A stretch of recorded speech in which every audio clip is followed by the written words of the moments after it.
નમસ્કાર મિત્રો, માણેશિયા dairy farm YouTube ચેનલની અંદર તમામ મિત્રોનું સ્વાગત છે।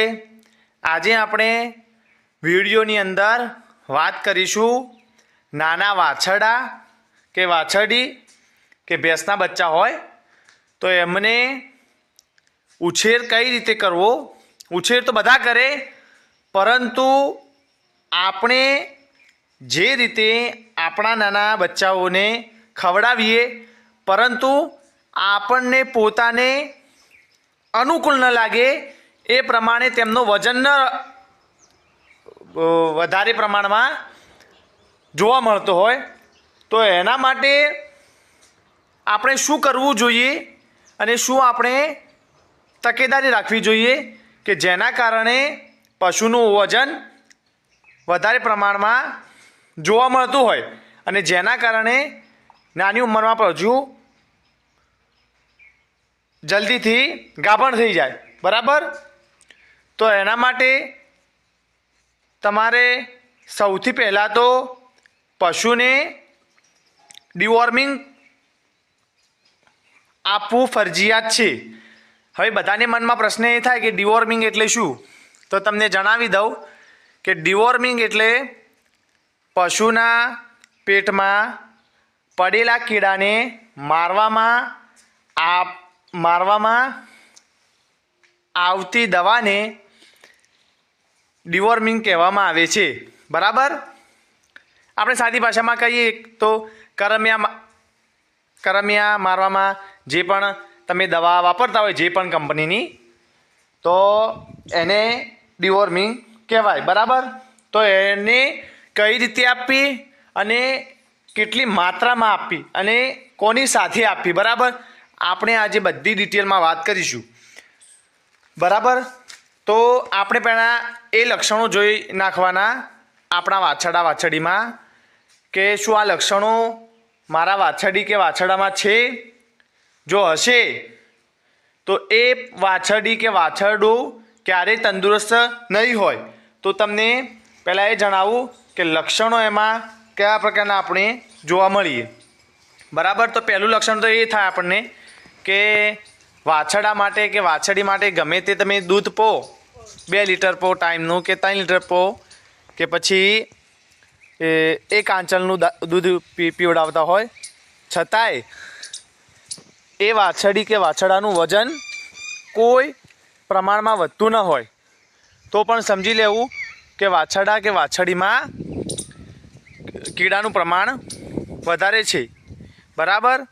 એના પછી દાંત ખટકાવે, ઘણીવાર આપણે જોતા હોઈએ કે આપણા વાછરડી કે વાછરડા વાગોલવાની પ્રક્રિયા કરે નાનપણ ઉંમરમાં તો દાંતના હિસ્સામાંથી એક પ્રકારનો અવાજ આવે, બરાબર।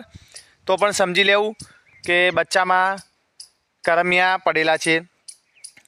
ઘણીવાર માટી પછી કપડું, પ્લાસ્ટિક, દોરી કે કોઈ બી અન્ય પ્રકારની વસ્તુઓ ખાવા લાગતું હોય, બરાબર।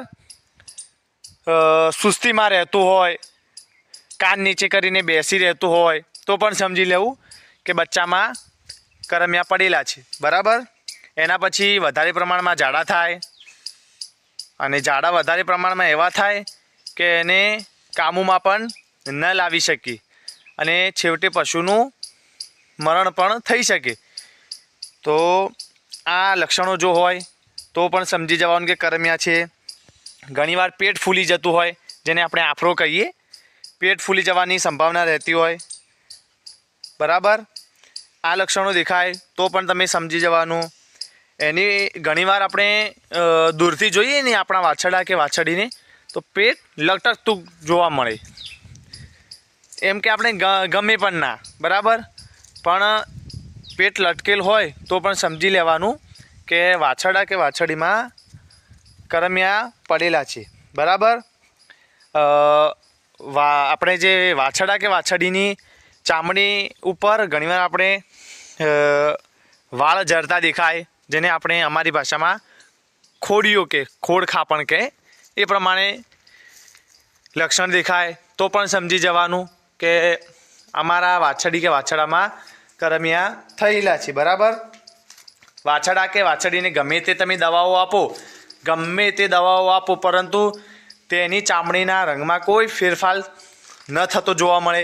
જેમ કે બિલકુલ 0% ચમક રહેતી હોય તો પણ સમજી જવાનું કે વાછરડા કે વાછરડીમાં કરમિયાનું પ્રમાણ વધારે પ્રમાણમાં છે. જો આ લક્ષણો તમારા વાછરડી કે વાછરડા કે પાડા કે પાડીમાં દેખાય તો ચોક્કસ પ્રમાણમાં એને કીટનાશક દવા આપવી જરૂરી છે, બરાબર. હવે તમને એમ પણ થાય કે આવડા નાના વાછરડાને કઈ રીતે કરમિયા ઉદ્ભવે, તો એ પણ તમને જણાવી દઉં કે જ્યારે એમની માતાના ઉદરમાં પેટમાં રહેતા હોય ત્યારે માતાના પેટમાં જો કરમિયા હોય તો તેની લાળ કે અથવા તેના જીવાણુ તેના બચ્ચાને અડે જ, બરાબર. તો એના કારણે પણ કરમિયા વધારે પ્રમાણમાં જોવા મળતા હોય છે, બરાબર.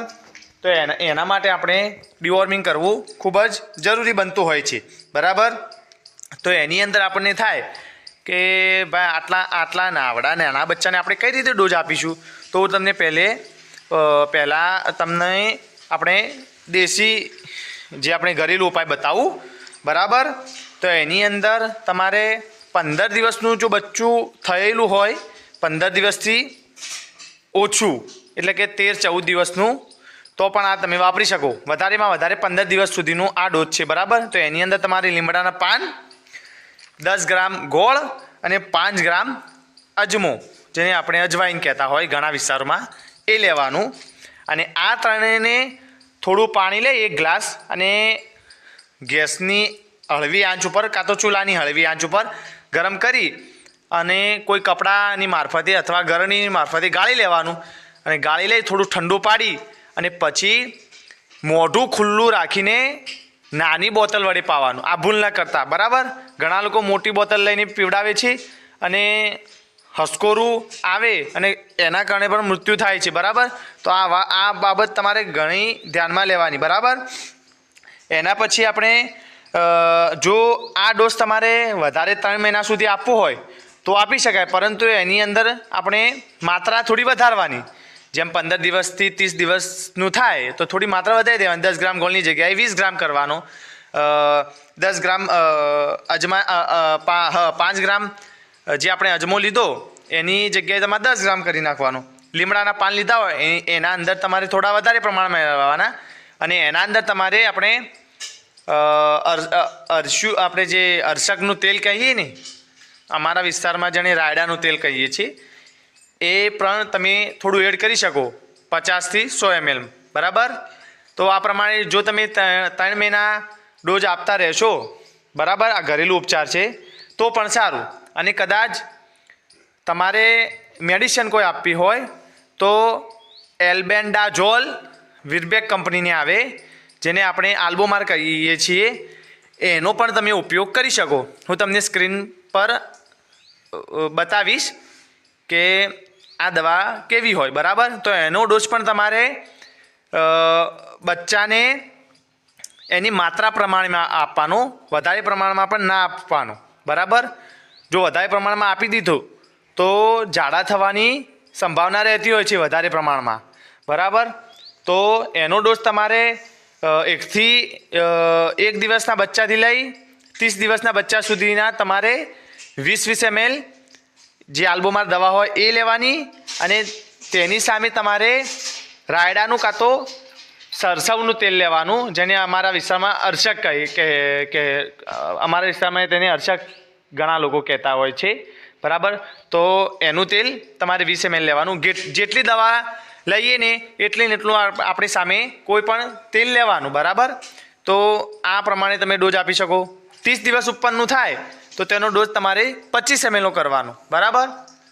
જેમ જેમ એનું વજન વધે, જેમ જેમ ઉંમર વધે તે પ્રમાણે તમારા હિસાબે ડોઝ વધારવાનો, બરાબર. એટલું તો આપણને ખબર હોવી જોઈએ, બરાબર.